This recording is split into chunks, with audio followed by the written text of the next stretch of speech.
Hello, everyone, and thank you for joining us for episode 121 of the MeepleCore Gaming Podcast. I'm your host, Tim Jennette, the Metal Meeple, and I'm joined by my co-host, George Breden. And in this episode, we go through our top 10 deck building games and much more.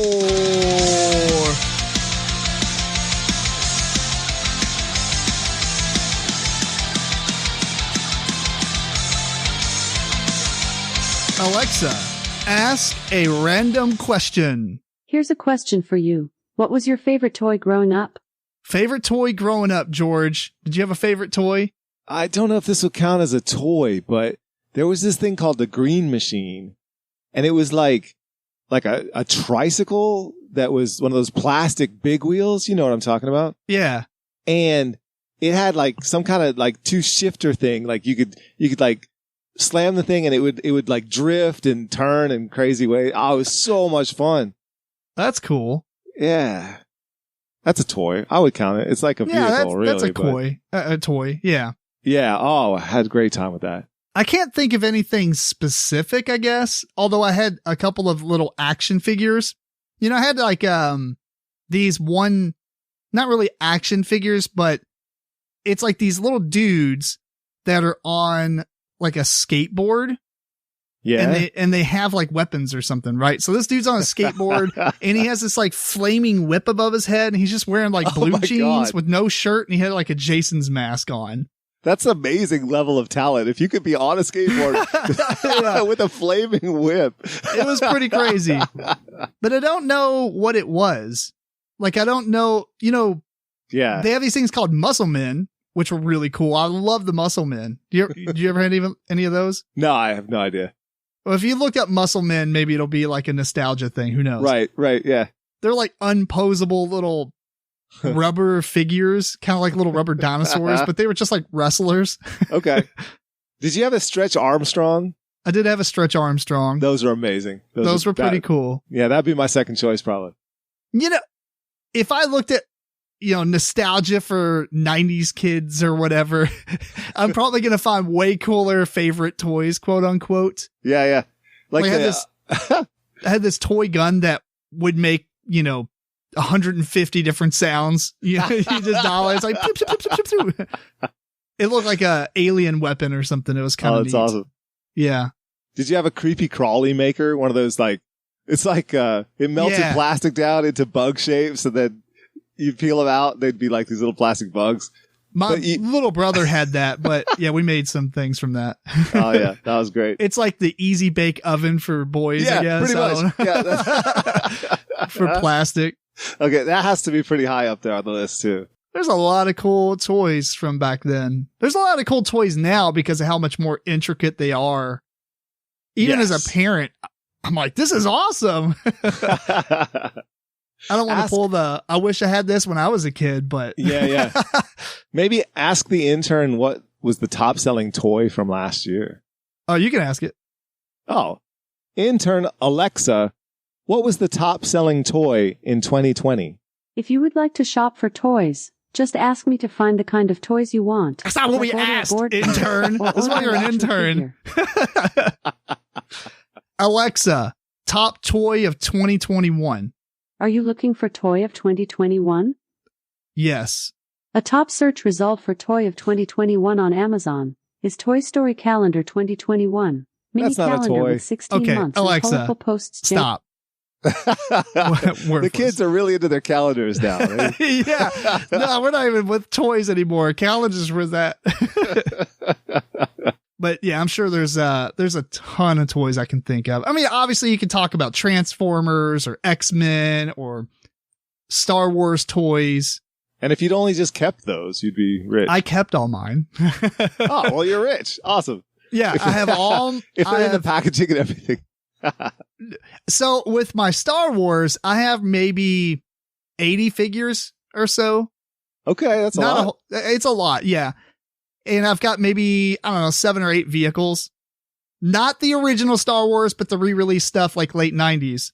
Okay. I have every bit of it, all of it, right, still. And is any of it in its original packaging, like perfectly? I have some in the original packaging, but they're specific figures. Like I have Darth Vader with the elongated lightsaber, it was like a first run Darth Vader. Then they released the other ones and made the lightsaber more to scale because it was just unnatural. It was like as tall as he was. So I kept that one. That one's not worth like super amount of money. It's like $30 or $40. Oh, okay. I think. So, I mean, that's good. I mean, I only paid $5 for it when it came out. So yeah, but it was in 1980 money. Well, 90. Okay. These are the ones that came out in the 90s. I think. Yeah, maybe it was late 80s and early 90s because I was maybe 10-ish, 11. Nice. I've got the convention figure for Boba Fett. He's like all silver. It's not really worth that much. So I've got like maybe 5 or 6 that are still in the package, but I bought them specifically to stay in the package, you know? Sure, yeah. All the other ones opened and played with. Very much so. Of course. That's awesome. And the X-Men figures, I have just about every figure released. So I have a ton of them. It's a huge box for them. Those are all open as well, though. Yeah. However, I will say that the X-Men toys, even loose, retain their value. You could probably sell them for $5 to $6 a piece online, loose, which is maybe $1 more than what they cost when I bought them in the package. Huh. I'm keeping all that stuff. If my kids don't really care for superheroes too much anyway, that's cool. You know, they like all their stuff. You know, my oldest 5-year-old likes nature and stuff and comics. He likes he likes animals. You two get along. I dig it. He really likes animals. Like a lot. Guinea pigs are like his favorite thing ever. Well, you might see that I like animals in our top 10 list today. Yeah, I guess that's going to happen. All right, well, let's talk about what we've been up to since the last episode. We are a weekly podcast now, so not too much has happened between episodes, but I'll go first. Okay. Number 1, I got to see my favorite band, Falling in Reverse. That's right. Yeah, they did a live concert last Friday. I will probably do a video review of it. I really wanted to do that throughout the week, and I forgot. But I feel like it would be cool to see if he would react to it, because he reacts on his Twitch channel, Ronnie Radke. He'll watch things and react to them and everything. Yeah, so I wanted to see if he would react to my reaction or review. Yeah. Are you going to be doing more? Just like, are you going to do more of the online concerts based on your experience? I don't know. Maybe, maybe not. It was okay. Like, I had a lot of fun with it. I really liked it. But if I had to take a step back and objectively, like, review it, I guess. Right. I would have to say that it was meh. It's not the same. You got to go in person, I guess. It's not the same yet. Going in person is much better. Sure. The thing is that there's nothing live about it. Like, they played like, the 5 of them played on this, like, CG world, right? They had like live CG. We'll get to that. They did this, like everything's CG. They're on this big, I guess, plateau in the middle of the ocean type of thing, right? But it was like a weird world. There's like meteors and stuff falling in the background. It had a lot of cool aesthetics to it with the CGI. Yeah. And like when the lead guitar player did some solos, he would get struck by lightning and everything, like his guitar. It was kind of neat. However, it's debatable how live it was. And the thing is, they didn't do anything to make it seem live. For instance, when you go and see bands at a show, they do a little bit of banter. Now, I get it. There's no audience to banter to, but they could have done some things with the chat. Ultimately, it was only 40 minutes long. I thought it was much longer than that. However, I'm not disappointed in the length. I set myself an expectation without knowing anything. Okay. If you go see any of these metal bands in concert, 45 minutes is pretty much the standard on headlining acts. Okay, so they weren't cutting you short too much. No, right. Like 25 to 35 minutes is openers. So you got a full performance out of the live show. I'm not upset about that. It caught me off guard when it ended. I'm like, what? I could have played games after this because I canceled game night, essentially. Dang it. Right. Was there an opener? Or did they have an act before? It was just them. No. Okay. Which makes it seem shorter because you didn't watch 2 or 3 bands to get to them, right? Right. However, they could have made this thing easily an hour and 15 minutes or extended about 10, 15 minutes and actually interact it with the chat or something in some sort of way. Gotcha. I'm not trying to design their live set for them, but it would have been more authentic as a live event if that would have happened. Because as of right now, if you watch it, I watched it 3 times in a row, by the way. Oh, I watched it once, and then that's something you don't get to do live. You don't get to watch it over and over. That is true. That is true. So I watched it once, and then I watched it twice while I was playing League of Legends on my phone. That's a big plus. Like, I thought it would be something where it would somehow you couldn't record it, or somehow it was, one time. But no, you just watch it as many times as you want. Yeah, the way they streamed it also makes me think, I don't know how live this is. Just because you watch it, right? And it's 40 minutes. It ends, and then it starts streaming again. So you jump on the streaming platform they had it on, and it's like they just had the show on repeat. And if you jumped in, it would be at any state, you couldn't just go and hit play. Okay. Which really kind of, I don't know, and the IT in me was saying that it's very possible it could have been recorded earlier that day. Yeah, with all the CGI, it almost had to be, right? No, they could do that live if they had the right equipment and stuff. Okay. I mean, look at the NFL. I mean, they're live painting this line of scrimmage on the field all the time. Of course, that system was like $2 million. So really, the NFL should step up their game and have meteors and stuff flying around. Yeah. The only thing that happened, there's 2 things that happened that made me trust that it was live performed. The very beginning, when Ronnie started singing the second song, like after the first song, because it was like kind of an acapella, I saw him look off to the side and put his finger in the air, which means, hey, sound guy, I need more of me in my monitor in my ear. Okay. If it was recorded prior and they did a couple of takes, that would have easily been something they would have had resolved. The second thing is at the very end, he made a mistake and was like, thanks for joining us online, everybody out there. We'll see you in a week. We'll see you in 2 weeks. He made a mistake and said that the next show is going to happen in 1 week instead of 2. Right. They could have cut that. I don't really care either way. I mean, if they weren't going to do any like crowd interaction or anything, I'm fine with the whole thing not even being live when I watched it. So it's not that big of a deal. It's just interesting. All right, cool, man. Yeah. Anyway, I'll do a full review of that if you guys want to check that out later. Other than that, the Escape the Fate, which is the band he started and he went away from because he went to prison. And then he got out and did Falling Reverse. They came out with a new CD and I'm digging it. It's called it's Escape the Fate Chemical Warfare. And there's a couple of bangers on there. I'm really excited. I've been playing them in my head for like days now. So I'm very excited because the last CD I wasn't into. I'm not saying it was a bad CD, but it was very like radio rock. Yeah. This one doesn't have as many heavy songs, but it has the original like Escape the Fate kind of like epic choruses going on. And I'm excited. Okay. So back to their roots in a way. I wouldn't say the roots, but at least like a couple of CDs ago. Okay. And other than that, I've been playing the absolute crap out of League of Legends Wild Rift on my phone. I mean, it's ridiculous. I think I've got like 60 games played now. So what about you? Well, so I listened to the episode from last week, which was just yourself. You mentioned that I was working on the book, and I have been. I've been working on the book, Killing Myself, but I just want to clarify. It's not a translation or an interpretation of my novel. I don't have a novel. It's just funny that you said that. The book is a deaf history book, Irish deaf history. It's a reference book, and I have several pieces that I'm interpreting and translating into the book, and then I'm also a co-editor on the book. So it's a lot of work. It's getting done, and I have very, very little free time, so I haven't done a lot. I've bought a couple of video games that I haven't played yet. I got It Takes Two. I'm going to play that with Kat. And we did like a little demo of it. I took some time for that. Right. It's awesome. That's a great game.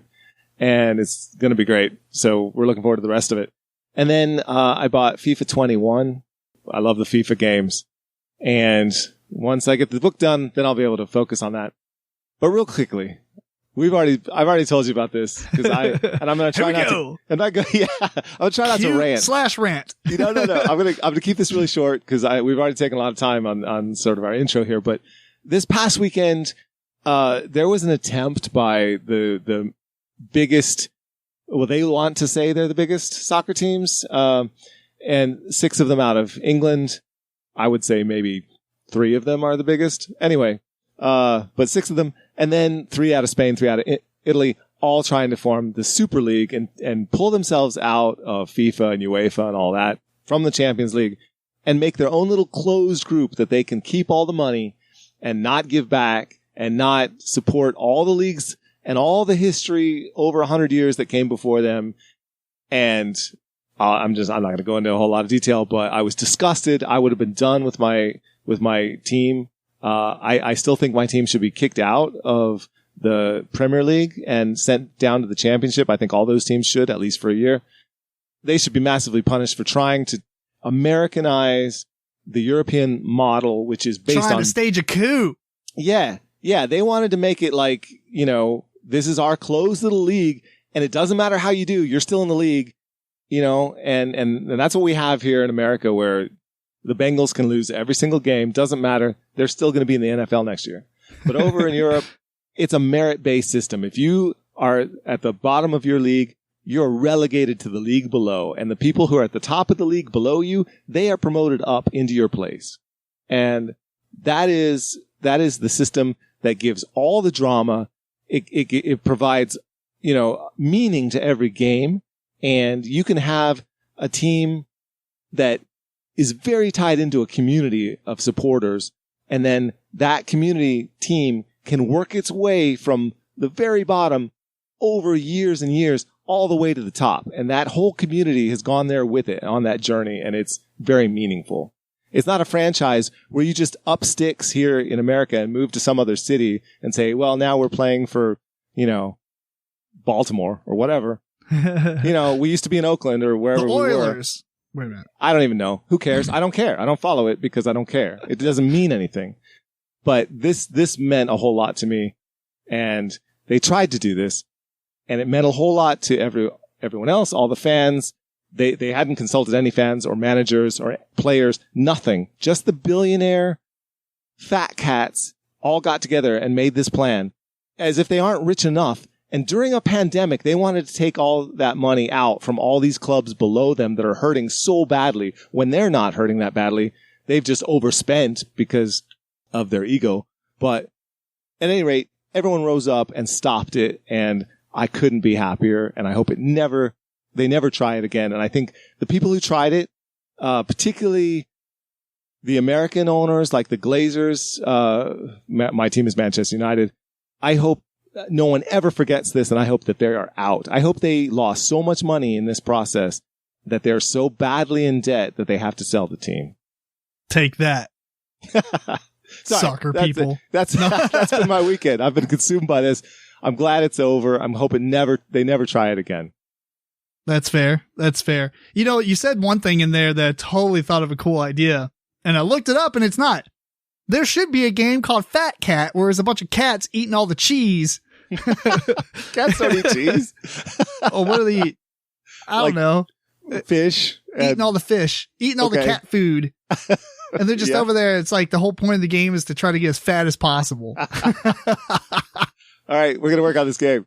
Fair enough. I had debated a long time ago, and I don't remember if I told you or if this was just with Matt, but I wanted to start a segment where this is something they did on Ludology. Oh my God, I can't talk tonight. I said twalk. Anyway, they did it on Ludology a long time ago. Yeah. Where they kind of designed a game on the podcast. They had episodes where they would just have an hour or 30 minutes or whatever, and they did it over time and designed Trade on the Tigress. Oh, okay. So I thought Which we've played, yeah. Yeah, and it's really good. It'd be cool to try that. Don't talk about it at all and only give like 25 minutes to it an episode for like 2 months and see what happens. Oh, man. Yeah, but they are accomplished game designers already. I think that's the difference. They're like mathematicians and whatnot. That's true. Maybe it won't be that entertaining. Maybe we'll try it in secret at first and see what happens. Yeah, let's do that. Once we have a working prototype of Fat Cat.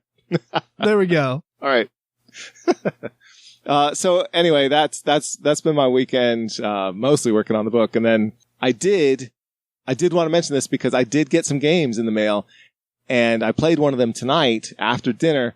I usually play Llama, the card game with my grandma. It's her favorite game and my parents. And I got Llama Dice shipped over from, Canada. Yeah. And I have to say, it's a better game. Llama Dice is a better game than Llama? It is very similar, but it's a better game. We had an amazing time. My grandma loved it. You have the same 6 cards in your hand and you're trying to get rid of them. But you place them face up on the table in front of you. And then you have the 7 cards in the game, Llama up 1 through 6 in the center of the table in a row. And you have these 3 dice. Each of the dice has 2 llamas on them and 4 other numbers. And then you roll those dice and whatever you roll, if it matches any of the cards that you have in front of you, you get to take those and discard them. So that's how you get rid of your dice. But if you roll and you don't roll anything that's on the tableau in front of you and it's going to get smaller and smaller as you get rid of it, then whatever you've rolled, you check the middle of the table. And if those cards are there, they're not in front of you, but they're in the middle of the table, you have to pick one of them and add them to your tableau. So that's how you get more stuff in front of you. So it's a push your luck. And if you roll and you don't get anything in front of you and it's not left in the middle of the table anymore, then you take everything in the middle of the table and the round is over. So you get one roll and then the dice pass the next person. They get a roll, pass the next person. They get a roll. If somebody rolls and they discard the last of their cards, the round is over and people have to count up the points of everything they've had left. Or if somebody rolls, they don't have it in front of them and they don't have it in the middle, they take everything out of the middle and then everyone counts up their cards and gets points for it. But what about the llama cards? Well, the llama cards, there are llama cards in the game. So and the dice each have 2 llama on them. So it's very easy to roll llamas. Llamas are still worth 10 points, the worst in the game. But the thing is also, if you roll 3 llamas on the 3 dice, then you get to discard a chip back out of the pot. I mean, from your total of points. And it could be a 10. If you had a 10, you'd get rid of a 10 that way. It's so much fun. Just, you're so tempted to roll the dice all the time because you're hoping you get llamas or, you think, oh, I can roll this thing, and then you end up blowing it and you have to take all the stuff. It is a step up from the card game. It's fantastic. Is it 8-sided dice then? Like No, 1 through 6? 6s. They're not all the same. The dice are not all the same. Like they all have 2 llamas, but one might have 1, 2, 5, 6, and the next one has 3, 4, 5. Whatever, the other missing numbers. Whatever. Yeah, it's like they're different numbers. So, do you even need this, or could you use 2 6-sided dice and write down what the values are and use all the stuff from the original llama game? Well, I mean, you could probably fashion your own dice and do this, I imagine. That's like the only difference, right? Is the dice. Do you still have the white and black chips for scoring? And if you go out first, you get to get rid of. You do. Yeah. Oh my God. Can I just buy the pair of dice? Yeah, probably could. You probably could. This sounds like Llama, the expansion module, that I could just buy the dice. I tell you what, though. Or if you just buy Llama dice, do you even need Llama? Let's go with that route. No. You got to have Llama. You got to have the cards. Oh, okay. So you have to have the original Llama to get these, to play with what's in this. No. This is Llama Dice. It comes with all the cards and the dice and the chips. So that's what I'm saying. Like, if I bought not expensive. I know, but if I bought Llama Dice, do I need to buy Llama? Ooh. Could you play the original Llama using the Llama Dice stuff? I'm going to say no. There's not quite as many cards. In the original Llama game, there's 8 of every card. And in this, I believe there are 7 of every card. Oh, no. On purpose. I think so. It sounds good, though. I want to try it out. It's fun. Yeah, you definitely should. We're going to do some news. I've got a couple. We'll probably speed it up a little bit so we don't go super long. Yeah. Just a couple of things. One, the Monster Hunter board game Kickstarter is ending very soon. by the time this releases, you either have like 24 hours or so before it ends. I don't think I'm going to back it. One, because it's really expensive, and it's expensive. Two, I mean, I don't know. I've got Kingdom Death Monster and I haven't played that. I'm going to stick with that. Yeah. And I'm going to continue with my policy of not getting board games that have video game, versions. Yeah. I have a few that I didn't even realize were video games. but now that I know certain video games are board games, I'm just going to get the video game. I'm like Darkest Dungeon. I see no need to get the board game of this. I will play that, as a video game. Yeah. And I will play that cooperatively as a video game with friends of mine on Zoom. It's great. Anyway, the Monster Hunter World is the same thing for me. I'm just going to play the Monster Hunter World video game. I agree with this. It's also just really expensive for me for what it is and the amount of times I'll play it, considering I haven't even played Kingdom Death Monster. Bad me. Anyway, they've made over $2 million. It's a good Kickstarter. And I think that, Monster Hunter in general is a very big franchise, and it's going to attract a lot of players who have not played board games before, and they're okay with this, meaning that the player base is okay with that. Anyway, Game Toppers 3.0 is live on Kickstarter. That just launched a few days ago. If you want a nice looking board, but you don't want to spend a ton of money. They are expensive. Don't get me wrong. These things are like $600 or $700. Depending on the size that you get. However, there are some that's less than that. If you want a smaller footprint, you can make your dining room table look fancy, like very fancy. The quality of these things are amazing. There's a reason that like most of the vendors at Gen Con and Origins have bought these for their tables. They're very comfortable to sit at. Normally you go to conventions and sit at these white tables and it's just uncomfortable. Can you place these on one of those white tables? That's what it's for. It's just a top of a table that's made of like aluminum, and it has, like inset wood, and you can put like a mat inside of it. Sure. Or, like a mouse pad type of thing. Okay. But $700? Well, I'm looking at the 4 foot by 6 foot one. They're way less than that if you get like a 2 foot, like a 36 by 36, or like one of the size of those white card table ones. Yes. They're much cheaper than that. They're still $300 or $400. I'm not saying they're super, super cheap, but it's better than buying a $2,000 to $3,000 gaming table. Oh, yeah. And on top of that, it's very mobile. You can take it with you and just slap it on a friend's table and make it an awesome game table. And you don't even know the difference. As long as you're using a very sturdy table, you put it on there and it just makes a lot of difference. They are very, very awesome. I really thought about buying one, but I have a really nice table and I had a mat for it. Yeah. The only reason for you to get this is so you could take it to other people's houses. I like that it would give the depth to it where you have the side and you can roll the dice and they don't flip off the side and everything. Yeah. However, they do have a leg set now that you can purchase and attach legs to the bottom. So it basically makes it a table, which I thought was kind of neat. Yeah.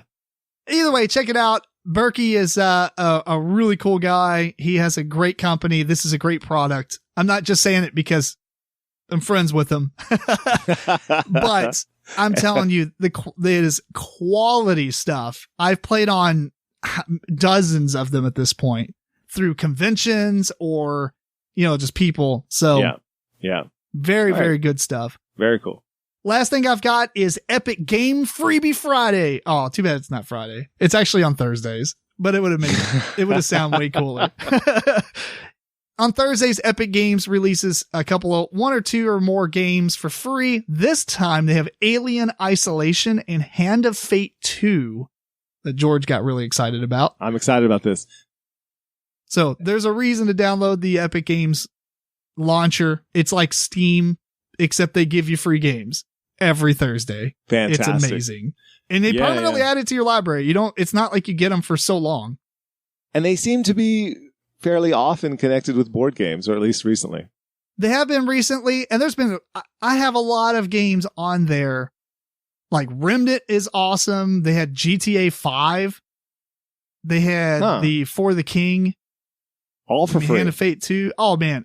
I turned my other computer off because the fans are loud, or I would check. I've got maybe 60-something games. It's amazing.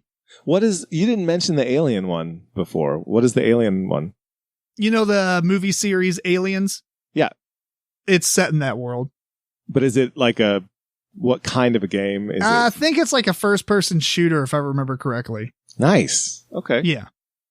It's I'll been on there before. I already owned it, so I forgot to tell you, but I'm assuming you would see that when you go to look at the free games on the... Yeah. You got any Kickstarter things or anything to talk about news-wise? Yeah, there's a couple. I was going to mention Monster Hunter as well. That is $280,000 or $2,800,000 now, so you kind of can't overlook it. But I've mentioned Shadow Planet before. I think that one's going to be an interesting Kickstarter. I suggest people check that one out. And then there are two more that I've started looking at here. One is called Hidden Leaders, and this is a game that sort of is a faction game where there's a bunch of different factions all competing for something, and it's very tug of war. You play cards that have effects and change the balance of power, and there's sort of these secret objectives, and the way that the game can end is dependent on the position of a couple of pieces on a track that are being tug of warred back and forth. It looks really cool. The art is amazing. So check out Hidden Leaders. And then another one that sounds very interesting is called Save Patient Zero. This one, I'm a little concerned because it is a game mastered game. So there are two teams and then a game master. And the two teams are competing against each other to come up with a cure for a virus and to save a patient or maybe lots of patients. But anyway, there's lots of sort of mini games that they're competing with. It's a very deduction based game. And then there's a game master who's in control of giving them the information that they're seeking. But if the game does well enough in the Kickstarter, there's an app that they could develop. And if that happens, there wouldn't need to be a game master. So I'm really hoping that they do well enough to do so. And it really looks like the game is worthwhile. Check it out. That sounds awesome. I like the idea of team-based play with a game master that can... I guess maybe they don't have the ability to do the app, which is why they did a game master in the first place. Yeah, exactly. Yeah, but if you have a game master, you might as well be, mocking them. And, yeah. You can kind of do that with that Alchemist game. Like if you don't have access to the app, one player can be the master Alchemist or whatever. You could, yeah. Not that they're actually competing, they're just helping. Right. Well, cool. Before we talk about our top 10 deck building games, I just want to remind you, check out MeepleCore.com, click that Humble Bundle partner link, and buy Outriders. I'm just joking. Just go on there, get whatever you want, help support the show, support charity. Check us out on Patreon at patreon.com/MeepleCore. And right now we're going to talk about our top 10 deck builders. So this list is our top 10 deck building games. Now, as always, we preface this with, this is our top 10 favorite deck building games.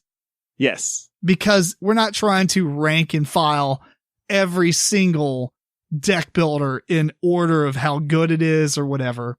Obviously, anyone who makes a top list is just talking about their own favorites. Yep. For whatever little reason, I kept 27 games on my short list. This was a tough one to come up with. Outside of your 10? Yes. I have 7 on my short list. I played a lot of deck builders. Yeah, exactly. There's new ones all the time, and we've played a lot. And it's funny because I wouldn't have said before making this list that this is even one of my favorite mechanisms. But then I look at the list and I'm like, oh yeah, I really do like a lot of these games. It's interesting because there's a bunch of different ways to interpret deck builders. You have the traditional deck building games, like something like a Dominion, where the game is primarily focused on deck building, which I think has evolved over time to be a board game that has deck building. You're going to see a lot of those. Yeah. But there's a bunch of those that I purposefully kept off of my list because they were board games with a little bit of deck building. Right. I think that it goes on a line of board games with deck building and then board games with a little bit of deck building. Yes. And those I tried not to really put on here, but we'll Gotcha. see. Now I tried really hard to be just deck building, just cards. deck builder. I really did. I didn't always succeed. I am adding, we talked about this beforehand. We're okay with bag building and dice building and things like that because those are essentially deck builders. You're doing the same thing. Yeah. Just maybe with a different component. But the idea is as you play the game, you're going to be building into your random assortment of components and, drawing new ones each round. And the idea is to make it better and get out, thin out all the crap. Yeah. So we'll see what we've added on there. But, you know what? I'll start because my number one, it probably isn't as interesting. I think I already know what yours is, but I'll start anyway. I'd be shocked if you didn't know what mine was, but yeah. That's what I just thought about. Okay. All right. You know what? Let's start with you because you probably might have an idea of what mine is, but mine might be more of a surprise. You'll probably surprise me. Yeah. Okay. So I'll start with my number 10. And, this is a game that is, a little independent deck builder and it's called Mage Tower. And this is one where you build your deck and you're doing so in order to do a tower defense as all these monsters just keep coming along a line at you and also at your opponent. And so the goal is last longer than your opponents can. Is it 2 players then? No, it can go higher than 2 players. Yeah. But it is 1 to 4 players.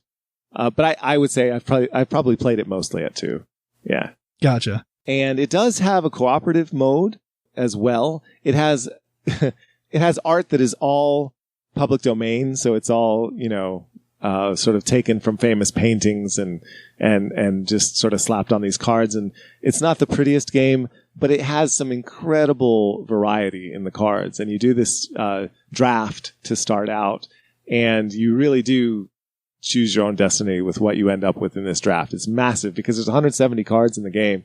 They're all overpowered and you don't get that many in the deck building part of it. So you really have to be clever about how you go about the very first part of the game.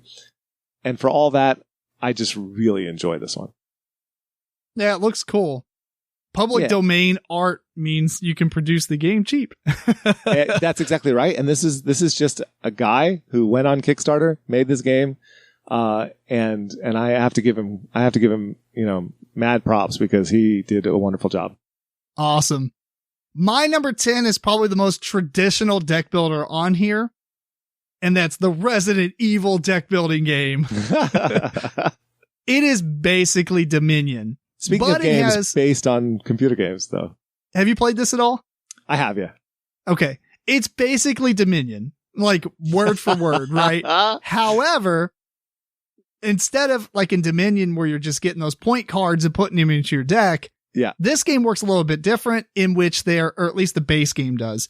There is a deck in the middle that is the mansion that you're going through and you're flipping out a card to press your luck. And whatever bad guy flips out, you have to kill it. So you want to make sure you have enough damage on that round, which is odd because you're basically flipping out a bunch of, you get your 5 cards. You're like, okay, I got 3 weapons, got enough ammo to power them all. All right, let's kick open the door and see what happens. It's like, bam. Yeah, the theme couldn't be more different, but you're absolutely right that the cards and how they work, it's so Dominion. I hadn't really thought about it like that, but you're right. Right. Yeah, it just works just like Dominion. You get 1 buy and it's some of the cards gives you more and there's just decks of cards laying out. Now there's a lot of change in the expansions. I haven't played them enough to really go into detail, especially because it's been like 10 years or something. But the base game is a lot of fun. I'm not saying it's a great game. This ain't the top 10 greatest deck builders list because it is random with that flip out the card. Yeah. It'd be kind of neat if they did it to where you can flip out 3 cards and see what they are. And then you shuffle those 3 cards and you'll get one. At the beginning of your turn, you get to at least know 3 cards that are a possibility. And you're pressing your luck more so with like 3 cards instead of an entire deck of cards. Because I think the main character in that one or the main bad guy is Nemesis. and he's shuffled into the deck. I can't even remember if he shuffled in the bottom half. I think he literally is just shuffled in the deck. And he can just come up. Oh, he can come up pretty early on and just like, bam. And you can die in the game too. So yeah, it's not the greatest designed game, but it is a lot of fun. It could easily be house ruled. It could easily be house ruled, but there are like 4 expansions that dramatically change the game overall. Okay. So I don't need it. I don't think it really needs house ruling, especially with playing with the expansions, because so much has changed since then. Yeah. But it is a lot of fun. That's the Resident Evil deck building game. Nice. My number 9 is a game that is the newest one on my list, and it is also the least deck builder on my list. This is a game where you don't get that many cards. But I had to put it on my list because it is a co-op that I'm really taken with, and it's called The Loop. And this is a game where you are time travelers, and you're going up against this super bad guy who's trying to disrupt the time continuum. And there's... Of course. Yeah, of course. You move around the board, and where you end your turn, there's a card on the outside of the board. You get to take that and add it to your cards. And then you get to draw cards on your turn, 3 of them. And when cards have the same symbol on them, you can spend what's called energy and go back in time and redo those cards after you've done them once. And then if you spend 2 more energy, you could redo them a 3rd time. Then if you spend 4 energy, you could do them a 4th time. So as long as you have the energy and you have the right symbols on your cards, you get to have these amazing turns. And you're very slowly adding to that. It's deck building is not the primary focus of this game. The primary focus is move around the board, putting out fires and stopping the bad guy's plan, but at the same time, there is a deck building element to it. And it's an amazing co-op that I just got this year. I think it just came out this year, and it's one you should check out if you haven't already. It's called The Loop. The Loop. That sounds cool. It's so good. My number 9 is Valley of the Kings. And the reason I like this one is because it's a small footprint game. I mean, it comes in a little box, but there is a lot of gameplay here. You got this like pyramid type of drafting thing, not drafting, but you're purchasing cards from a pyramid. And so as cards get bought, they drop down the pyramid, Yeah. That is awesome because you kind of have to hate draft differently in this game than you would in other games. Because if I buy this card, now George can have the opportunity to buy the card above it, right? Exactly. On top of that, you're getting cards into your deck, but you don't get points for the cards in your deck. You get points for getting the cards out of your deck. But when they're out of your deck, you can't use them anymore. Yes. So it has this really cool give and take, I guess. That's probably not even the right term, but getting cards, you got to know when to get rid of them, but don't spend too much time trying to wait before you get rid of them because the game can end before you've gotten all the cards out that you need. So absolutely. And that is an amazing mechanism that we may see later on somewhere else. I know we will. That's my number 9, Valley of the Kings. All right. And my number 8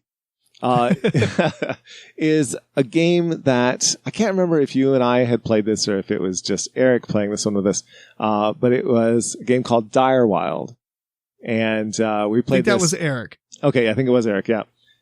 This is a game that is a dungeon crawl that is operated by a deck building mechanism. The whole game is, but you have pieces that move around on a map, and you have enemies on the map that you approach and skirmish, and everything is done through deck building, and it has this delightful druid theme where you're taking animal abilities and you're just magically putting them together to create attacks and defenses and things. And the art is amazing. The game has 3 acts to it, and it gets crazy hard, but it's very satisfying, and I'm sad that it will probably never see expansions because all deck builders need expansions. This one, again, was a small Kickstarter that, for me, I'm really satisfied with, and not least of which is just the terrific theme and art.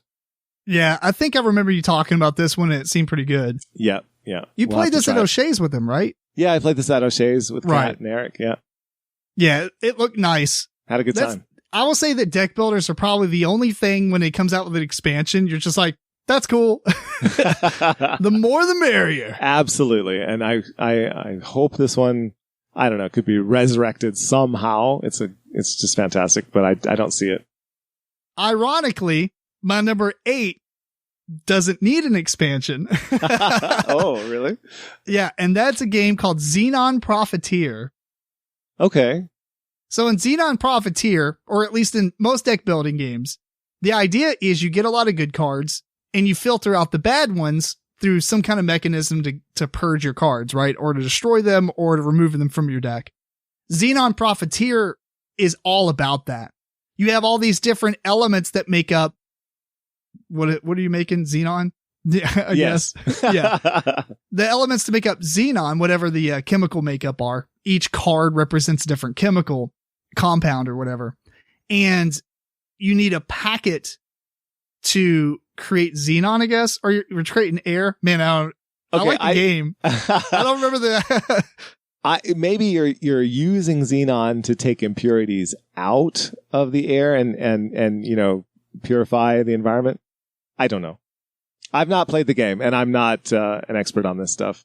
Yeah, hold on. We're gonna. We got to check. Here we go. Xenon is a valuable, noble gas that is found in very trace amounts in Earth's atmosphere. Due to the difficulty and expense of isolating high purity Xenon for various technological advancements in recent years, you need for cryogenic distillation of Xenon.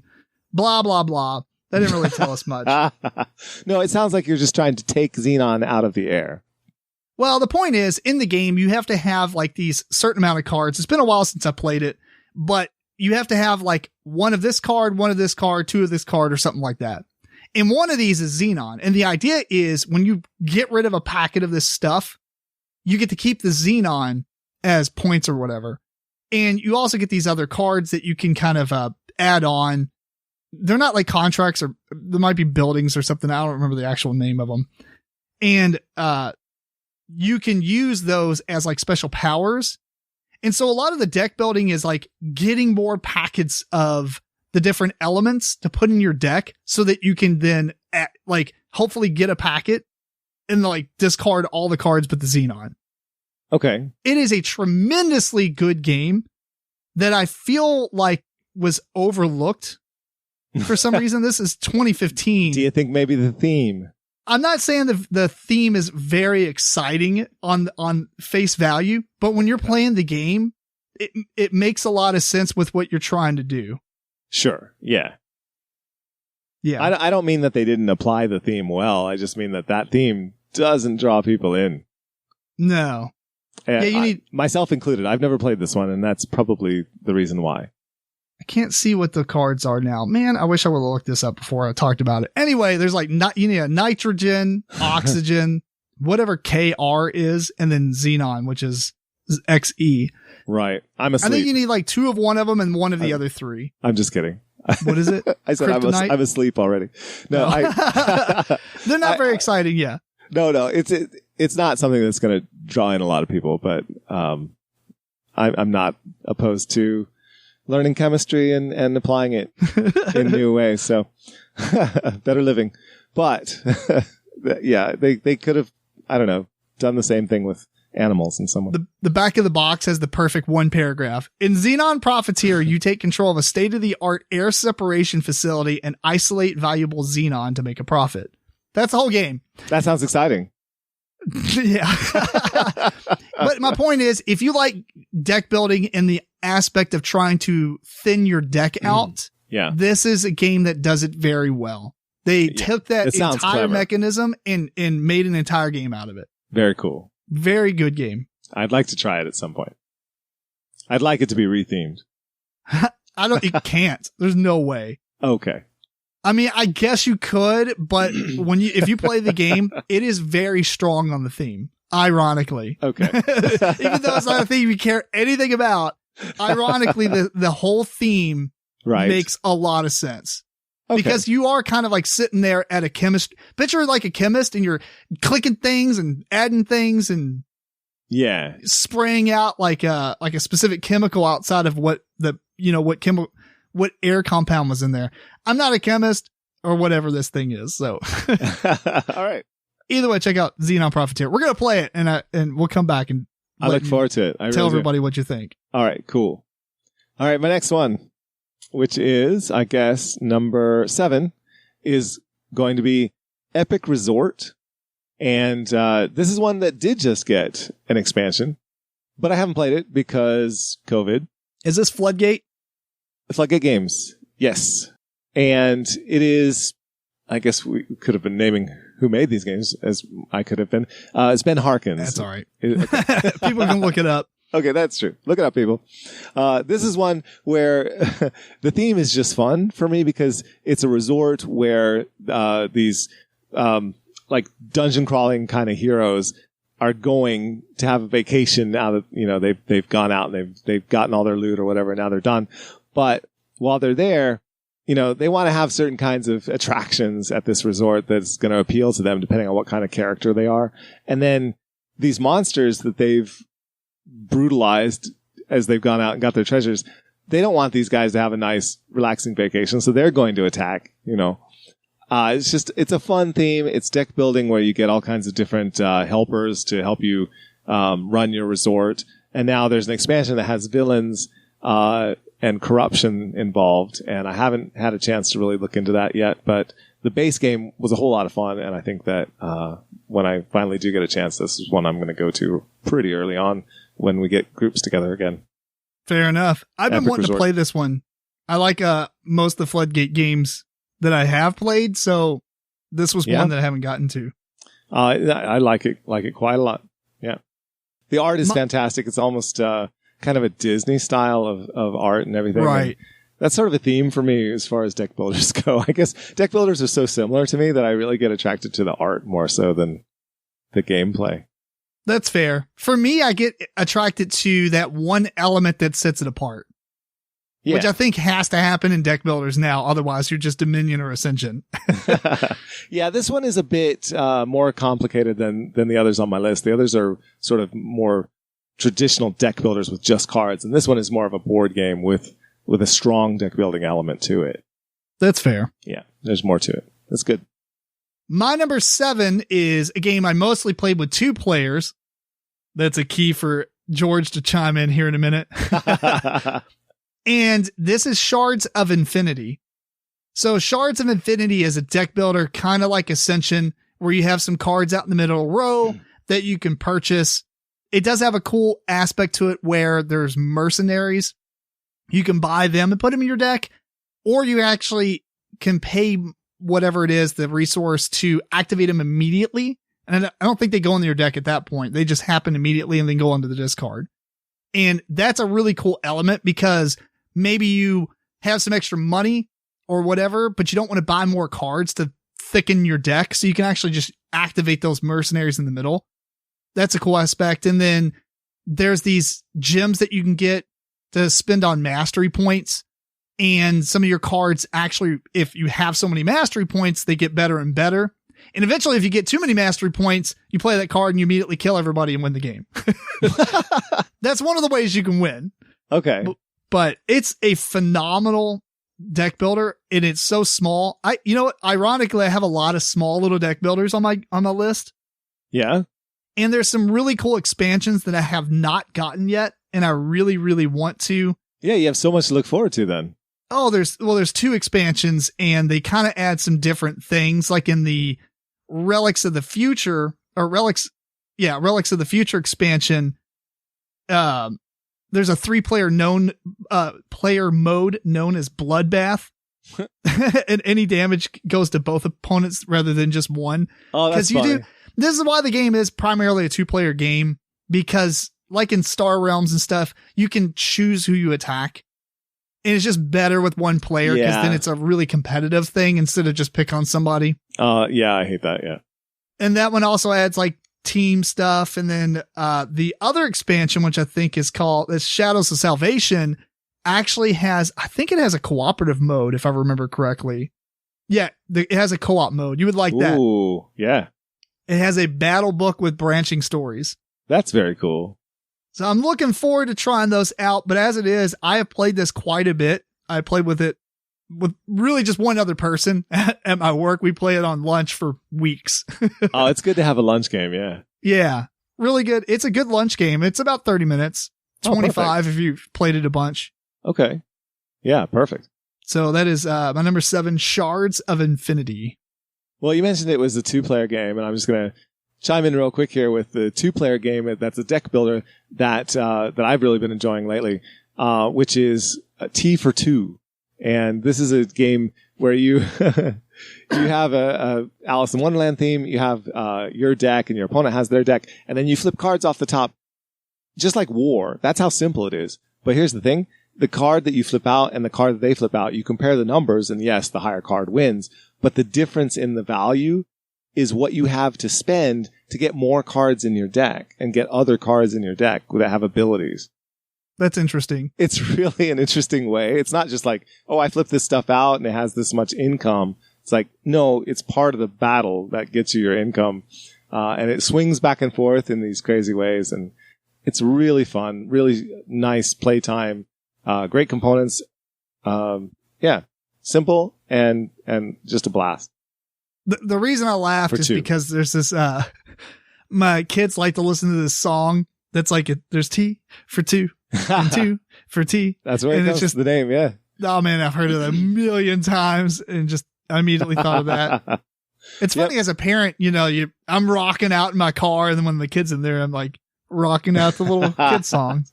Well, yeah. At what point are you're gonna start introducing them to like hardcore music? They've heard it a lot. They'll run around and scream like they're like rah, rah, rah. It's really funny. Oh my gosh, I gotta hear that. Cool. What's your so you're going to do your number 6, or was that was just my extra 2-player thing. So yeah. No, number 6, this is how I cheat and I get extra stuff in there. My number 6 is it's related to what you were talking about with the Epic game that people can get. It is Hand of Fate Ordeals. And this is a board game version of apparently a video game. I didn't even realize there was a video game.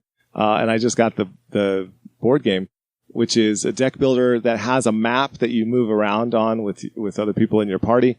So it's cooperative in certain aspects, but then again, you're trying to be the best and get the most victory points at the end. And really, the Kickstarter that came out had an expansion that came with it. And I would say it's almost a necessary expansion. If you just find the base game, okay, but the expansion adds so many extra cards and so much extra variety to the play that I really would suggest you look for both if you're gonna go into this. But I will say the art in this it looks like it's carved out of wood. It looks like some sort of like old lithographs. It's just amazing art, and the gameplay is very, very satisfying because you have these weapons that you're sort of cobbling together from different things and giving them various abilities based on the cards that you draw. As just a deck builder, it would be great. But as a deck builder with this sort of dungeon crawling aspect where you're moving across and around the map and eventually going up against the big bad, this is tremendous. The big bad. Yeah. Yeah, that sounds pretty cool. I saw this in half price once and I really debated on buying it, but I skipped. Was it just the base game? I think so. Yeah. But here's the interesting thing about, yeah. Here's the interesting thing about buying games from half price. If you're familiar with how much a game should weigh, sometimes they're not familiar with what to check.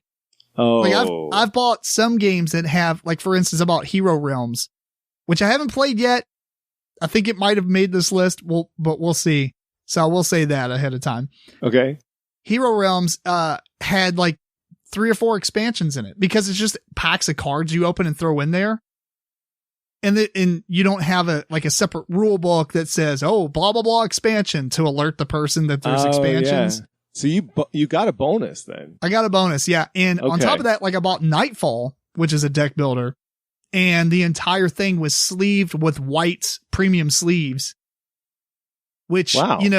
so there's cool things you can get out of buying games from half price just because they just don't know that the game's not supposed to come with this stuff. Anyway, my number 6 is a deck builder in a different light. It's more of a tile builder, and that is a game that I most recently acquired and most recently played. That's how much I like this, and that's Sorcerer City. This game is fantastic. Wait. This is the one you were talking about on the last episode. Yeah. That's a deck builder? It's tiles, but you're building your deck of tiles, yeah. Okay. Oh. You could easily have a bag that you throw all your tiles in and mix them up. It would probably slow you down because when you're done, you stack all your tiles up in a stack and flip the top one out, So it's much easier to have them not in a bag because there's a time element. Yeah. But the idea is you are buying new tiles, a lot of new tiles, actually, because you can get 2 and 3 buys on a round. And those could be cards as easily as they are tiles, really. So it is like a deck builder. Okay. It is like a deck builder. And on top of that, you actually get monsters that go into your deck. You don't quite want them. However, some of the monsters will destroy stuff that it's next to. And you can use to your advantage to get rid of crap. Oh, that's awesome. Yeah. There's not really a deck thinning strategy because you really don't want, like, for instance, you want a lot of tiles, and the faster you can place them, all of them score. However, if you aren't fast at placing, if you can eliminate all the stuff you don't need as much, you can score a lot quicker and get more of your tiles out that are good. Okay, so when I was listening to you describe this game, I didn't realize it's a timed game. There's a timed element. Okay. So the first part of each round is, put all your tiles in a stack. And then you flip over like a 2-minute timer. It's actually ours was 1 minute and 45 seconds. Do what? Okay, the first part of each round, you said the first part of each round, then you cut out a little bit. Oh, sorry. So yeah, at the first part of each round, you will stack all your tiles up in a stack. And then you start flipping one out at a time and building your little city. Yeah, so that's like the time. You're not racing other people, but you are racing that timer because once the timer runs out, you don't get to put any more tiles out. Okay. Yeah. So that's cool. That makes sense. So at least you're not going super fast just to beat the other guy. Okay. That's good. Right. No, you're going super fast because there's only 5 rounds of the game, and each round you might add 2 or 3 tiles and a monster. Yeah. You only have a stack of 15, so like as you add 3 and 4 each round, the timer doesn't extend. So you got to burn through them real fast, right? Yeah. This game sounds amazing. We need to play it in person, though. I feel it. Right? Yeah, I think it would be best in person. Yeah, for sure. Really good. Not your traditional deck builder, I guess, but it is a deck building style of play, and it's really heavily focused on that. Okay. I mean, that's basically what you're doing. So yeah. Sweet. That's Sorcerer City. Cool. And that was your most recent acquisition. That is basically a deck building game. I just wanted to really quickly mention mine, which I haven't had a chance to play, but it is Spellbound. I did receive that game, and Fragor Brothers games. I'm really looking forward to checking this one out with the big crazy pieces and the cooperative nature of it. With deck building to defeat a witch. Maybe it's Baba Yaga. Anyway, it's a witch. So, Baba Yaga. Yeah. So that's one I haven't played yet, but it may make my list, sometime in the future. Cool. If it's any good. And I'll move on from that freebie to my next one, which is number 5. And this is Lucky's Misadventures. And this is one that I really like.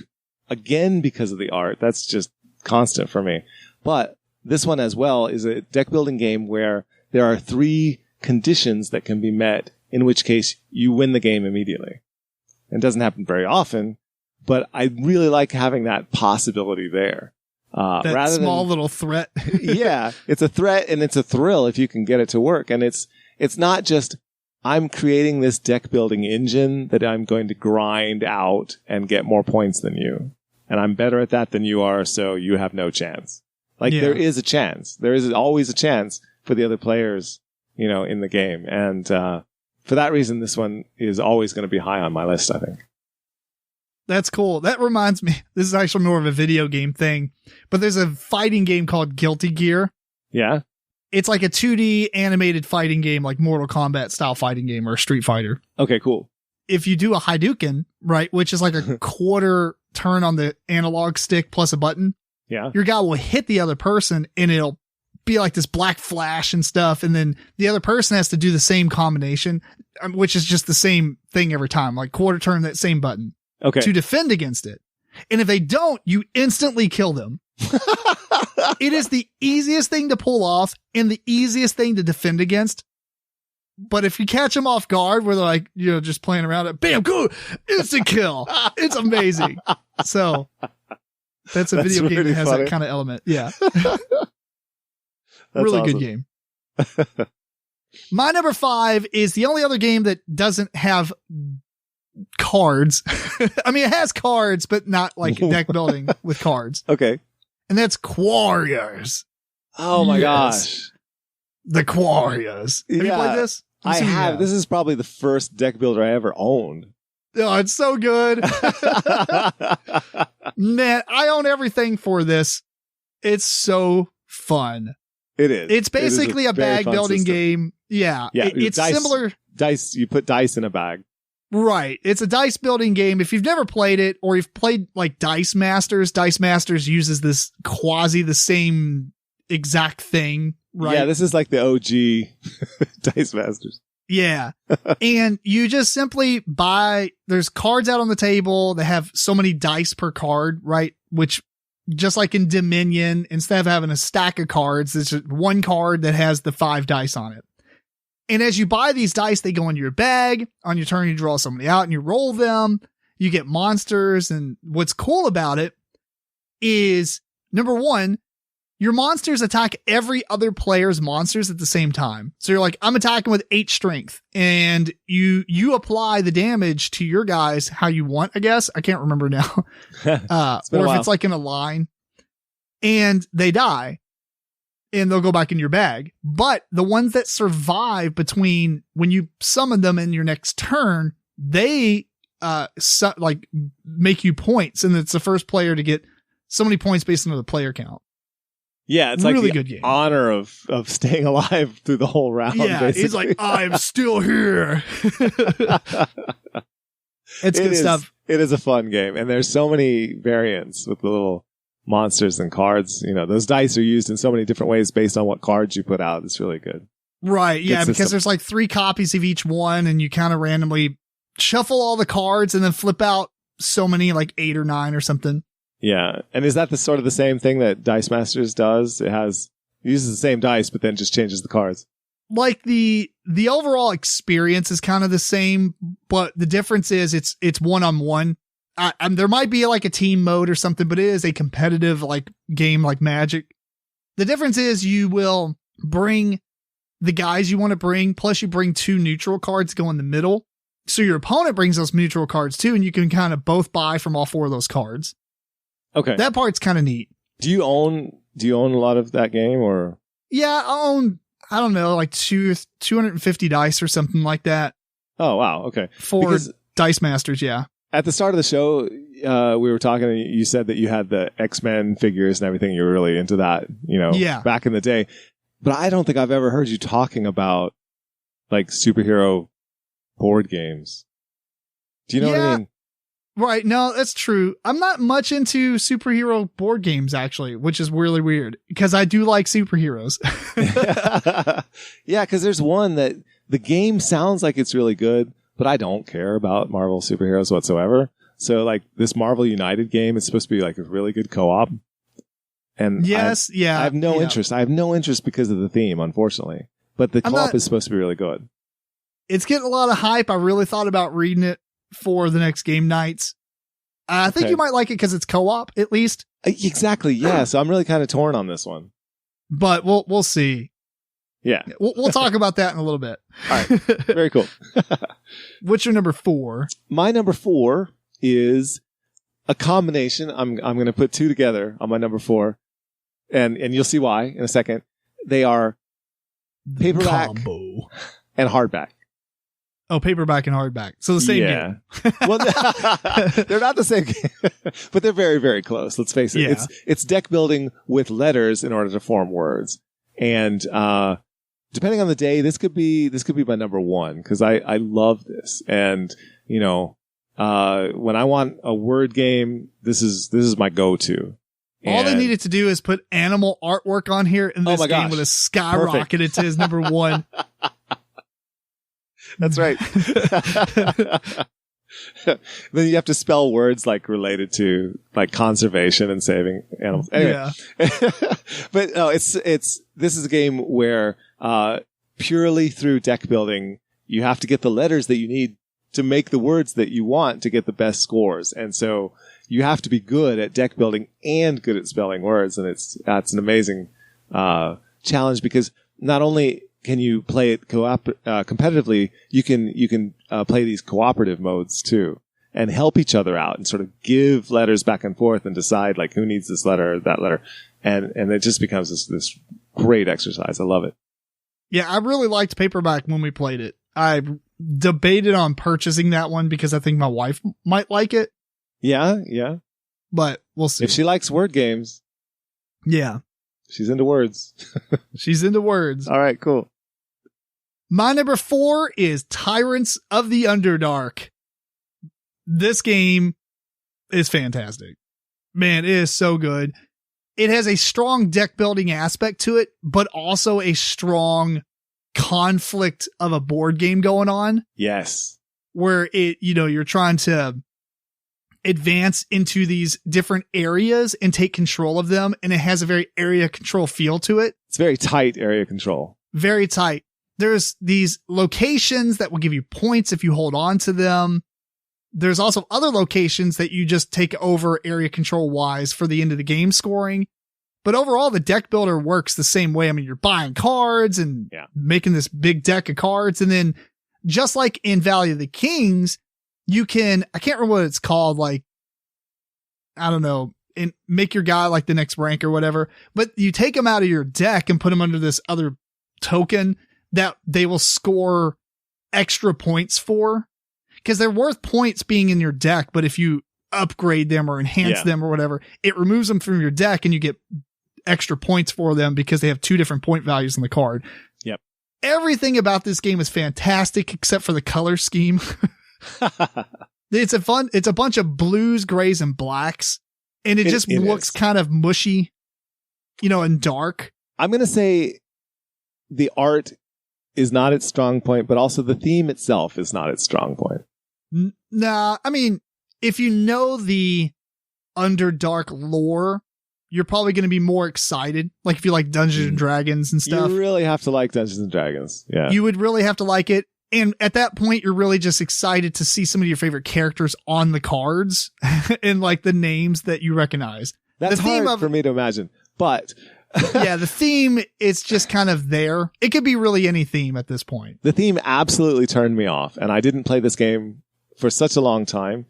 And just the idea of I'm going to do a deck builder with drow and orcs and yeah. Oh man, I did not care at all. That's not what I want out of D&D, And that's too bad because when I finally did play the game with you guys, it's tremendous. And, for me to say that not liking the art and not caring for the theme much, this is a really good game.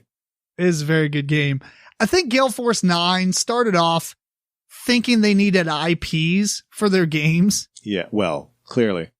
And I think that actually hurts them because I'm assuming they have a license to be able to publish that game for so many years. But, look at Spartacus. I mean, they're remaking it as its own kind of like IP, like not part of the Spartacus movie franchise. Yeah. Or, TV franchise. Yeah. And they're republishing it as its own game. Then they had like the Sons of Anarchy game and they kind of retooled that into the D&D Dragon Vault, whatever it's called. Vault of Dragons. So I think that maybe they should try to come up with their own worlds.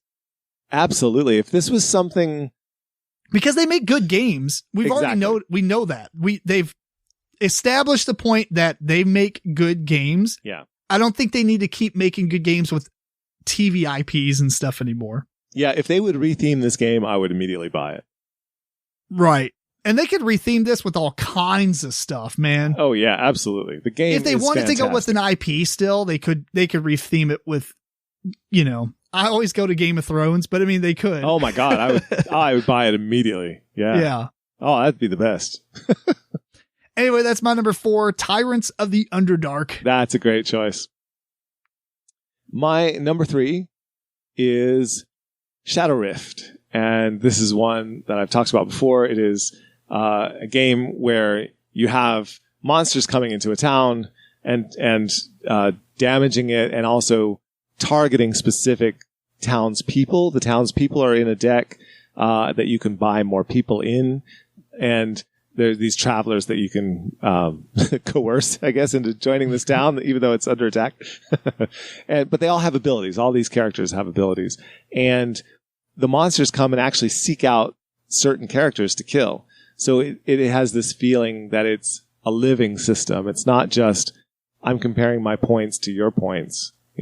Like there's actual movement of characters. There's actual life and death of characters in the game. And I think that's tremendous for this one. That's one of the reasons I like it as much as I do. And then there's all of your abilities that you're deck building, to then cooperatively go up against these monsters and deal them damage and stop them on their rampages. It's a great game. Yeah, I enjoyed this one quite a bit. The artwork kind of throws me off. I think the graphic arts are kind of meh. Yeah, but you talk about dark art kind of, yeah, I absolutely agree with you there. Yeah, it's like the color palette like fights against itself a lot. Yeah, it's sad. It's sad too. Yeah. But the game is really good. They sort of redid this one, and this is one of those games that originally had art that was public domain, and I didn't mind it a bit. Kind of like Mage Tower, and possibly like others that may appear. Fair enough. Yeah. My number 3 is going old school here, and it's one of the only games I've ever played solo, and that is Ascension. Dude, I like Ascension. It has to be on this list. Wait, I didn't even know that. You play it solo Ascension. So do you play to, how do you do that? I don't remember. It's been a long time since I played it solo, but you get a score. You get like a score. You do get a score. And I think in the original book, it had like a chart of how well you did based on how many points you had. Gotcha. Yeah. So, I mean, it's not, you're basically playing Ascension. There's no differences between it. Yeah. If I remember correctly, maybe there's a way it burns a card in the middle just because you don't have other players buying cards or something. Okay. Yeah. Either way, though, Ascension is a fantastic game. This is my go-to if I want just the basic Ascension experience. Because I feel like at this point there is the Ascension experience and then there's like the Dominion experience. Where you have like deck of cards to buy from, or you have like just random cards that are randomly available. Yeah. Yeah. And this one just does it great. I mean, the only thing that really annoys me about Ascension is they always come out with the main set and then one supporting expansion. And then they like repeat that cycle. And I have a couple of those sets and I'm kind of done. I'm not just going to keep buying stuff that I can't combine all together. Okay. It's like 6 different copies of the game, but they don't work well with each other. Cause like one of the expansions that were earlier has like a third resource that you use. And if you put it with expansions that were previous, it dilutes those cards and they're not as valuable. You know what I mean? So yeah, I don't know. I kind of wish that they would just kind of add more expansions to one base set and then maybe come out with another base set. I'm looking up the base game of Ascension. Yeah. Yeah, because this is a game that I could never get into. It's probably a great game, but it's the art. Oh. the art style is so particular in this game that you either like it or you don't, and I never could like it. Eric Sorbet or something his name is? Let's see, on the original I'll tell you this though. It is Eric Sabe. Yeah. Sabe, yeah. He has a very unique style. You know it is him if you see him. And if you it's like it, colored you're great. sketches. But if you don't like it, then yeah, I just never could get into it. So I probably missed out on a good game. Well, either way, if you check out like the iOS store or like on the phone or Android, I'm pretty sure that Ascension is free, at least the base game. Oh, okay.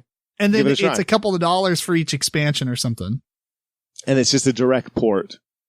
It works tremendously well. It's made by Playdeck. So I don't know if you're familiar with Playdeck, but they make a lot of great board game to mobile game app integrations. So not integrations, but implementations. And they did a great job. It's a phenomenal port of the game. You don't have to even play the physical copy. Like this would work really well. Okay. It's so fast. It's on my list. I'm going to give it a try. Bam. I'm going to give it a try, yeah. Once the book is done. Fair enough. That's number 3, Ascension. Nice. Oh, I said it's one of the only games I played solo. That was a trigger for George to tell me about his solo game. That's so I could cheat and add my solo game. And my solo game that is deck builder is Friday.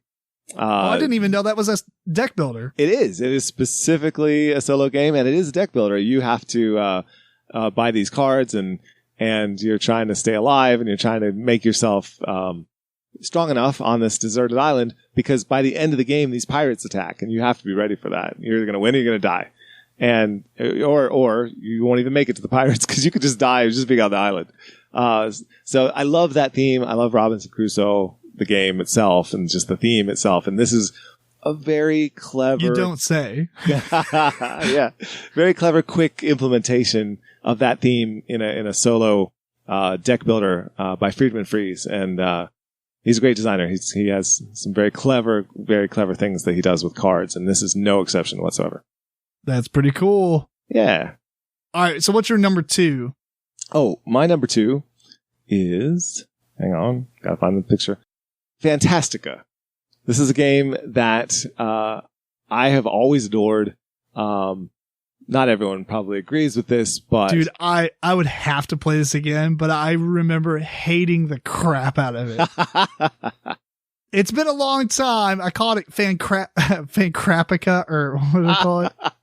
Fantastic crap. I know. I was not very fond of it. This is one of these games that a lot of people, they either love it or you hate it. I'm a lover of this game. This game is another one of those that has the art that is taken public domain from old paintings, which to me is just I love that.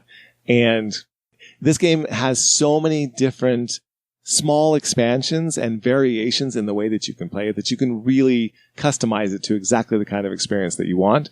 But the basic experience is you're moving around on this map and collecting cards through your journey. So you really do get this feeling of travel and wandering and leveling up in the process. There's a whole lot of set collection, a whole lot of turning things into other things in order to get ahead. I love this game. Yeah, I'm going to really try it again, because it's been a very long time since I tried it, and we only played it once. Yeah, it's got this really quirky sort of story behind it, and it's very whimsical, and it gives titles to things that are just zany, like I'm going to make this up, but it's like you could run across the gibbering gerbils of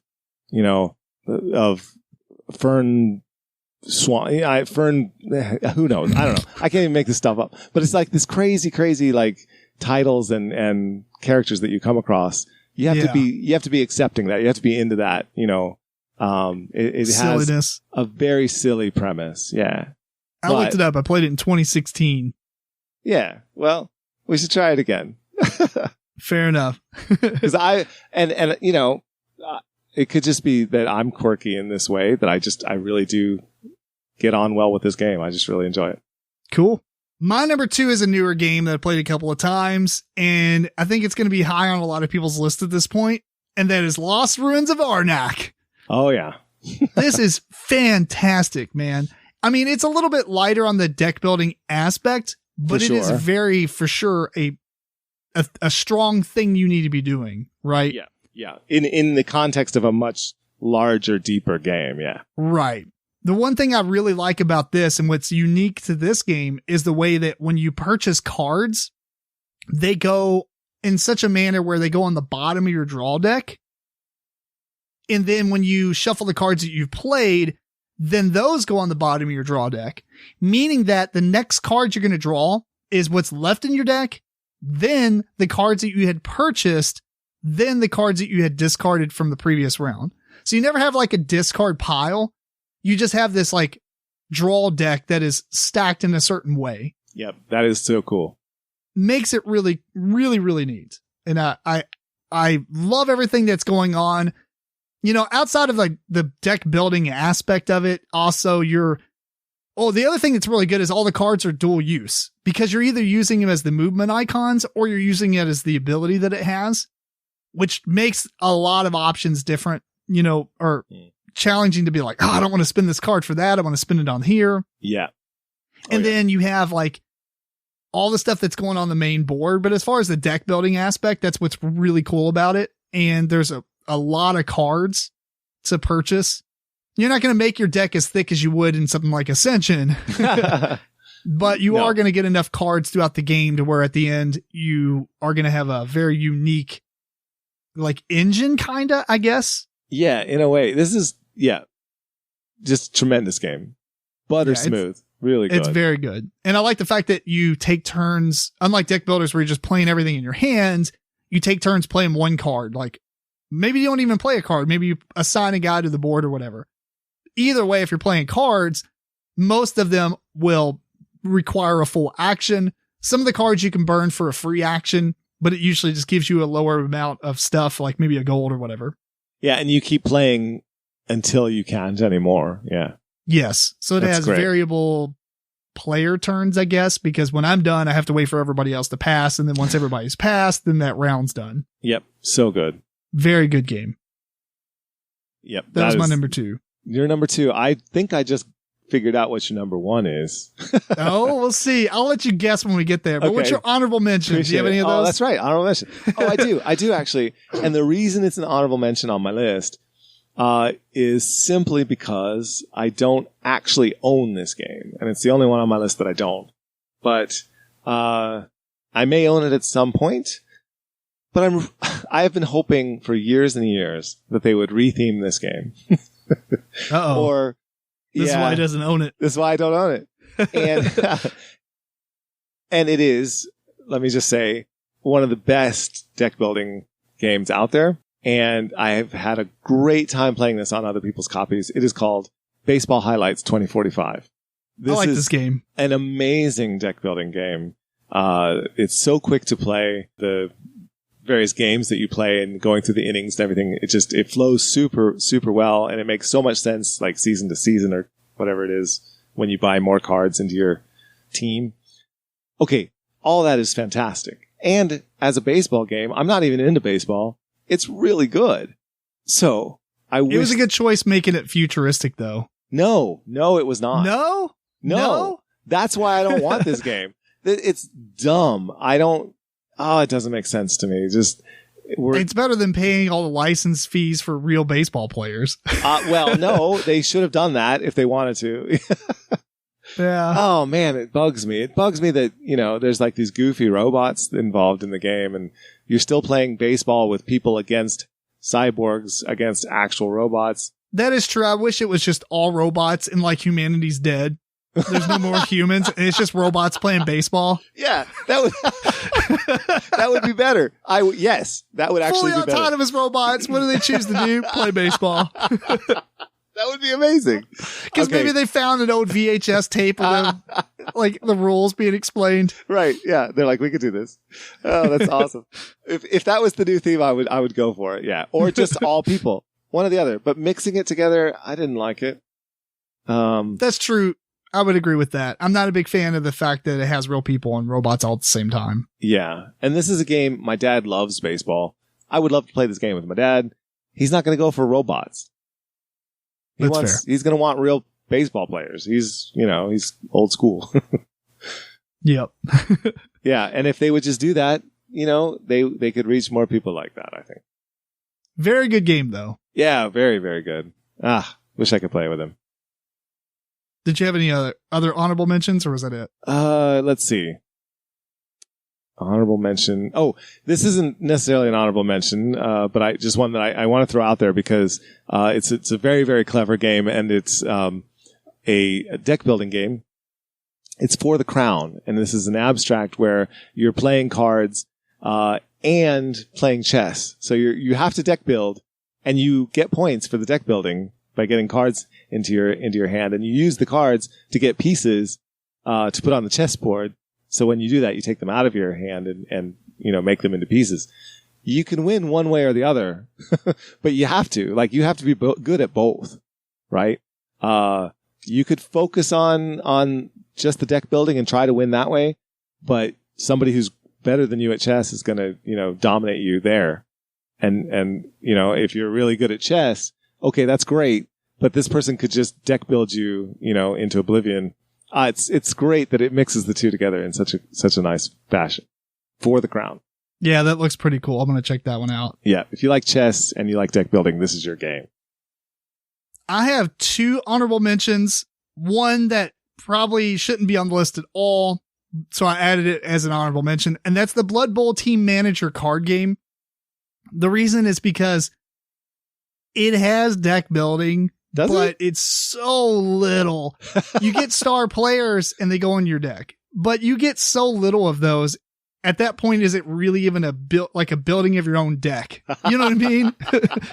It happens so little as far as what you're doing throughout the whole game. Right. That it's not worth. Maybe not. Yeah, you really just have your team deck, and you might throw a few cards in throughout the whole game. So I was really not on board with calling that a deck builder, but it is a fantastic game. Okay, and if that is your game that is like the biggest stretch for you to call it a deck builder. Yeah. Okay, I want to tie into that because I have one that I wanted to put on the list, but I didn't because I really didn't feel like it even came into this category, but it's listed in this category on BGG, and I kind of see why, as a bag builder, and it spurs A Tale of the Old West. And in this game, I've heard you talk about this one before. Yeah. So this one, you move around and do cowboy things in all kinds of different ways. And the only thing that's a bag builder is when you get weapons, they give you certain amounts of bullets that you put into a bag. And then when you have a gunfight with somebody, you both draw out of your bag real fast to see if you shoot them. It's so much fun.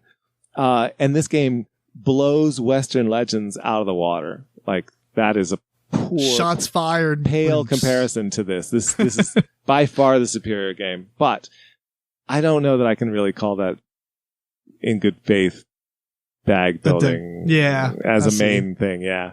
It's just one little thing that you do. But that thing is so much fun. I had to bring it up. Fair enough. My last honorable mention is a game that actually is a lot of fun, but there's a few things about it that make it a terrible game. And that's War Machine High Command. Oh. I really wanted to like this. This is like a LCG. No, it's, I guess so, in a way. Yeah. You can buy more stuff, and then when you build your deck, I guess, to start the game with, you choose warcasters, and then each warcaster has a couple of colors, and you're going to take all the stuff of that color. Yeah, and they can like ally with other colors somehow. Yeah, I mean, you're still buying stuff within your own faction, but it's more like Summoner Wars, where if you're going to replace stuff, you buy an extension pack and like you replace certain things. It's not like a true like build your own deck before you play the game. Yeah. It has a little bit. Either way, though, when you're playing the game, what's really cool about it is that your deck is your deck, and you have this little line of Ascension cards that flip out from your deck that only you are buying. Yeah. Because they're relative to your faction. Like if you're playing Signar or Khador or Krix or Protector to Minoth, you're buying cards from your own deck to put into your hand in your draw deck. The two things that really make me mad, though, is that you do have to spend cards to buy the card to put it in your deck. Right. Then you have to spend cards to play the cards from your hand. And it's just a really monotonous, slow pace. Yeah. And on top of that, there's one last thing where to take over an area to win you're competing over these areas out in the middle. They're just cards. They're worth victory points. but everybody's putting guys on these different spots and it's like an area control. If you start your turn with like 2 more guys than anybody else there, you win it, which really lends itself to like rush decks. Like the cricks can just throw out a bunch of little guys on something. And as long as, you know what I mean? So, however, I did read that there was a guy who did a lot of house ruling and made the game apparently super good. Okay. I'm willing to try that out. Either way, I own a lot for it because I'm a huge War Machine fan anyway. Well, yeah, that's interesting. This one, I don't understand any of the factions that you mentioned or anything about them because I'm not a War Machine fan at all. But I played this game before. I played I played this with my friend Dustin. And Dustin is the kind of guy who goes and learns like different house rules and things if there's an issue with a game, right? And he doesn't necessarily just throw in house rules all the time, but if it's a game that he likes and there are house rules that fix it, he's going to incorporate those. So I wonder if he did. I wonder if he had already incorporated those in when he and I played it. I didn't play it to the extent that I would notice the things that you're talking about necessarily. Right. But I do remember that this was a great game. Maybe he did. Because these house rules have been out there for a while, for many years. Okay. Probably did. And I remember really enjoying it. So yeah, you should definitely check it out because there's no reason for me to enjoy this game in terms of the theme. I have no connection. Right. But I had, I had a really good time playing this game with him. Cool. Yeah. All right. So number 1, I already know what yours is. But then after you do yours, you can see if you guess mine. All right. Well, you can go ahead and say what mine is since you know what it is. Dale of Merchants. No, it is. What? Yeah. No way. He lies. It is. I was like, no way. Because my other option was Shadow Rift, and you've already talked about that. Yeah, no, that's already good. Yeah, so those were good choices. But, oh man, Dale of Merchants is my absolute favorite deck builder. I think it probably always will be. They've just come out with Dale of Merchants 3, so there's 6 new decks that are added. Oh man, I am excited to play this. We have got to play this, one of these Fridays together again. We can play it online. Fair enough. Yeah. It has that Valley of the Kings thing that I was talking about where you... Yeah, I should probably say more about the game. Yeah, go. Sorry, I feel like I've talked about this so much I didn't even need to, but this is a game where you are a animal folk merchant and you have a deck of cards that represent the items that you are acquiring. Well, first you just start with junk, and then you're trading. You're trying to trade your way from junk up to better and better things to build your stall and show that you're the best trader around, person who trades things around. And the way that you do that is when you play something into your stall, it has to be numerically going from 1 to 8. But if the cards that you play are the same color, then you can play them together. So a 2 and a 3 could be a 5 if they're both the same color. So as you're going through and getting cards, you want them for their abilities because all the cards have these great, very useful abilities. But you're also thinking, what is the balance of color in my deck? So what are my chances that I can be able to play these cards out into my stall the way that I need to? And when you play them into your stall, they're gone. They're out of your deck. So you're losing these cards with abilities that you want, but you have to know when, just like Valley of the Kings, you have to know when to take them out of your deck in order to make them play toward this race element, which is the building of your stall. And I love that it's a race rather than just going for points. I love that there's so many clever card combinations that you can pull off based on what the cards do. I love that all of the factions, all of the animal folk have their own character and that the cards that are part of that group of cards makes sense and works with that character, but also any player can use any of the cards that are in the game. And so when you start, if you have 4 players, you're choosing 5 animal folk packs of cards to put together. And they have a very useful list of all the animals in the game and which ones are for a more competitive game, which ones are for more cooperative, which ones are more random, which ones are more, complex. There's all this information that helps you choose which animals you put into the particular game. So you can really tailor this to the style that you want. And it, with the collection, now has asynchronous powers. So you get a character that is your character that has a power. And then you use that through the game as well. it's such a deep game now with all of that, with 3 other smaller packs that have gone together into the collection. So altogether there's, I don't even know, going to say 20 something different animals now. That's awesome. Of types. And it is just fantastic. It is a tour de force of deck building design. This Sammy Lasco is an absolute genius to come up with all of the different ways that this can interact. And he's still doing it as far as I know. There may be more. It's amazing. Make it and he'll buy it. Yeah. Love this game. Love it to death. Yeah, I liked it too.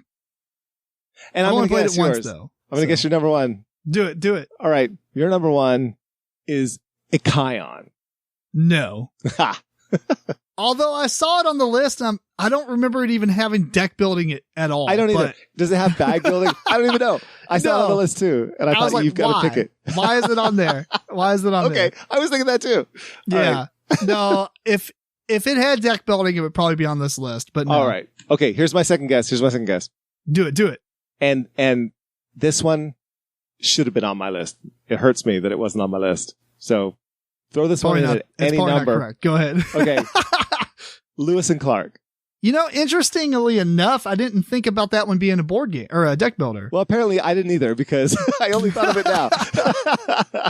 But I mean, I guess you are doing some deck building in that. Maybe.